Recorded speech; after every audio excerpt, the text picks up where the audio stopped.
I'm bored. Let's read a book. Oh!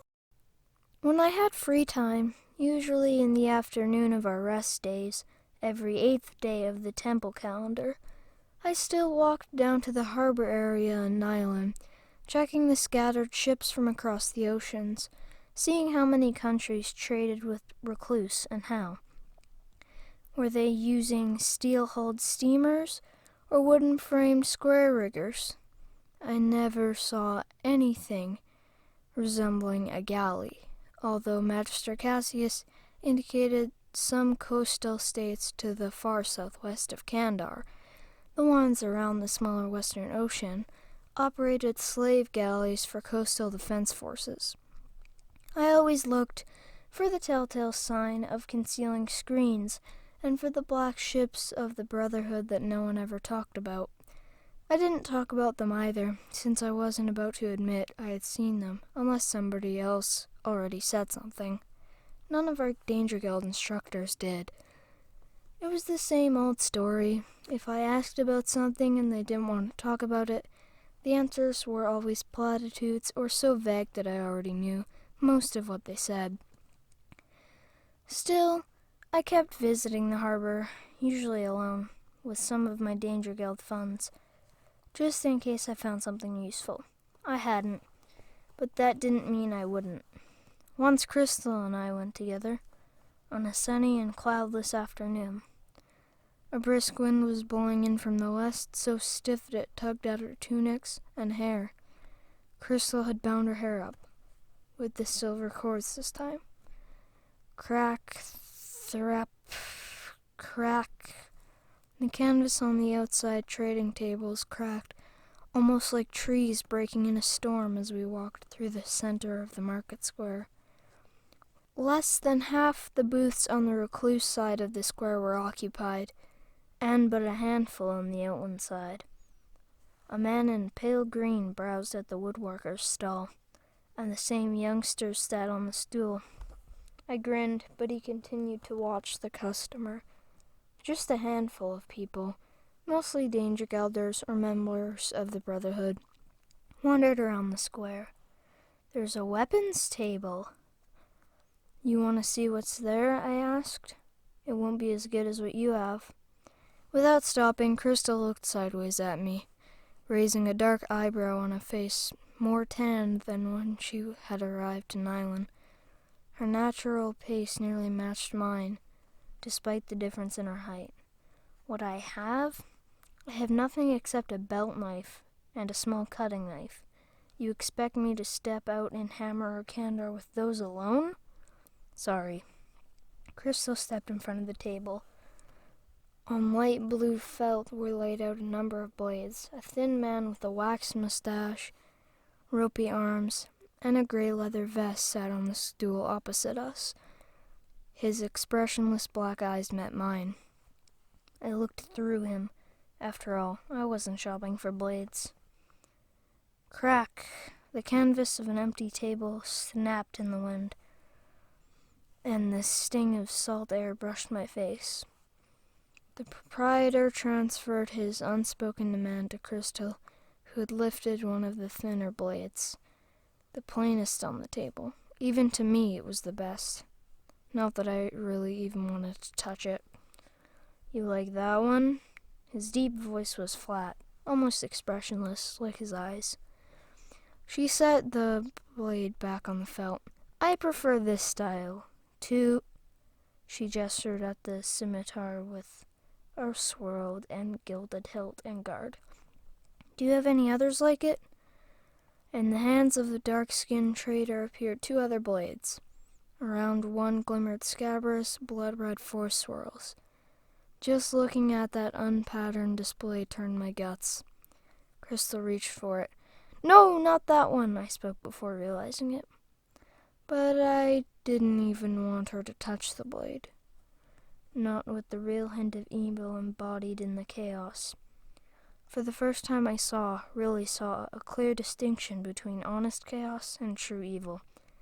Crack! The flapping canvas punctuated the moment. Crystal frowned, but her hand stopped short of the hilt. It is said to be cursed, admitted the trader. His voice was still flat. My eyes focused on him, as they had on the blade, but discerned nothing. Not that I would have known what to look for. Try the other one, I suggested. You're telling me about swords? Crystal's voice was anything but musical, almost waspish. I shrugged. The patterns. How could I tell her what I saw? How can you see that pattern of force wells that no one else sees? That the sword will lead its wielder from chaos into depravity, or worse? How can you describe a set of unseen forces that are so chaotic that only their coherence is the opposition of order? I had to shrug again. Please, Crystal, just trust me. An odd look, one I couldn't identify, passed across her face and was gone. The trader looked at me. You're an apprentice master, then? His flat voice bothered me. Something was missing, although I couldn't say what. I am what I am. Was my answer conceding nothing, admitting nothing? He inclined his head slightly, but waited for Crystal. Laris, what about the other blade? This time she made no movement toward the sword. The second blade, slightly smaller, showed no force swirls. Only the honesty of forged metal. It's an honest blade, not turned to any use. Crystal took it gingerly, then examined it in more detail, studying the metal in the sunlight. She did all things with blades that people who liked them do to discover whether they might be right for them, like flexing them and waving them around, and balancing them to determine whether they are hilt-heavy or blade-heavy. She liked it, that I could tell. So I studied the trader, assuming most people had a soul or that inner spark that passes for it. He didn't. There was no life beyond the physical. I tried not to shiver. That didn't make his wares either good or bad, but it meant looking them over most carefully, and I wasn't sure I was the one to do that. But the blade seemed all right. Crystal set the sword on the felt, slowly. How much? I asked. 10 gold pennies. Crystal looked at the blade. It's good, but you could buy a Recluce ordered blade and a scabbard for that. It's not ordered. I understood immediately. That's an advantage in Kandar, but not for us. I shrugged and started to turn. 8, it doesn't matter, Crystal said quietly. 6, the west wind picked up, swirling in my short hair. Crack, crack. 5 and a silver, suggested the trader. 4 and 2 silvers, I countered. Done, apprentice. His voice was still flat. Laris, I ignored Crystal, knowing she could not play for the blade. But she had not had anyone to help her, and I did not think my mother would have minded. But the trader placed the sword in a cheap scabbard. I dug out the price in coins, marveling that I had even thought to bring enough. The trader's eyes kept darting toward me. He took the coins as if he wanted us to leave, without a nod, and I gave the sword and the scabbard to Crystal. Laris, she tried to push it back at me, pulled my hands away, gambling that she wouldn't want to drop the blade. Let's go. We can talk on the way. As we started toward the harbor wall, the trader began to pack his wares, hurriedly, but I ignored him, looking at Crystal. I wondered how he had gotten the devil blade into the square, but that wasn't my real concern at the moment. It's yours. I can't take it. It's yours, I repeated. You need a blade, and you need it before you can end up in Kandar or Hammer. I can't. Crystal, you need it. And I know you need it, and you know that. Call it a favor, call it a loan, call it anything you want. She stopped. We were opposite the 4th pier, the one closest to the market square, and only a small sloop without an ensign was tied up. We need to talk. How about here? I pulled myself up on the stone block wall. As I scrambled around, I scanned the harbor. Besides the sloop and an old sailing ship with a combination of masts I couldn't identify, the harbor was empty. Not even a sign of a Brotherhood ship. She sat the scabbard and blade on the flat stones and vaulted up next to me. We sat with our backs to the water, facing a 2-story building of black oak and black stone. The sign over the locked double doors read, in 3 languages it seemed, supplies, and the first line in black was temple script. The second was in green, which suggested Nordla, and the third was in purple, edged with gold. It was funny when you thought about it that Kandar and Recluce shared the old temple tongue, although there were people in all cities who did, since it was the main trade language, which Nordla and Hammer had totally separate languages. I would have expected Kandar to have its own language. I suppose that was why Magistra Tirana insisted we learn a little of Nordland and Hammerian. Laris, Crystal's voice was insistent, breaking my reverie.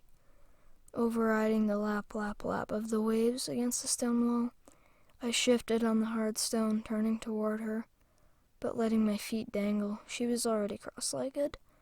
You didn't have to do that. It's not as though... I see how you look at Tamara. Tamara, what does she have to do with anything? She's an arrogant witch. Crystal smiled faintly, but she didn't giggle. She just waited, and the water lapped against the stones, and the wind gusted through my hair and pulled strands of hers from the silver cords, softening her straight, strong features in the afternoon light. The sun felt warm on my back, but not pleasantly so, and I waited to see if she had anything else to say. It was simple. She needed a sword. I could help. I couldn't help the world, and I wouldn't help the people who didn't make an effort. I guess I agreed at least partly with Rin. Laris, yes. Why? I shrugged. Because you don't ask. Because I like you. Because you take me for what I am. Because you don't hide behind half-truths and platitudes. Lots of reasons, I guess. She shook her head. What do you think will happen to me? I don't know. Crystal looked down the rectangular stones, black granite, that paved to the road, the piers. The seawall where we sat was made of the same stone. I don't think I meant to stay in Recluce. I felt the same way about Crystal, but I couldn't say why. So I didn't. I'd seen her lose herself in fencing with Gilberto. Already he was hard-pressed, but Crystal and he had the experience. What will you do? She didn't answer me. Instead, we sat there quietly. It's mine! Mine! For around the corner where the supply store faced up the pier dashed 2 youngsters, a boy and a girl. The girl was running lightly ahead of an older or bigger boy, waving something in her head. You give that back. The girl stopped at the dark wooden bench before the closed exchange. I wondered how you obtained currency or drafts, or whatever traders need that way on the rest days. All right, here's your stinky model. Let's go out on the pier. You go, I'm going home. The dark-haired boy tucked the model into his near-empty pack. Oh, come on, the redhead smiled at him. I'm going home. Just for a moment? Oh, all right. But there's nothing here but that little ship. So? The 2 walked past where we sat with only a passing glance, the girl almost skipping above the stones, the stocky boy plodding after her. There we go. I didn't know why I said those words, but that was the way I felt. Crystal glanced over at me. She shook her head slowly. I shrugged. That was the way I felt. We ought to be going. And we did, but neither of us exactly danced back to the dining hall and the chimes that announced the evening meal. Thanks for watching. If you enjoyed this, please like, comment, and subscribe, and turn on notifications so you never miss out on any of these videos. See y'all in the next one. Goodbye!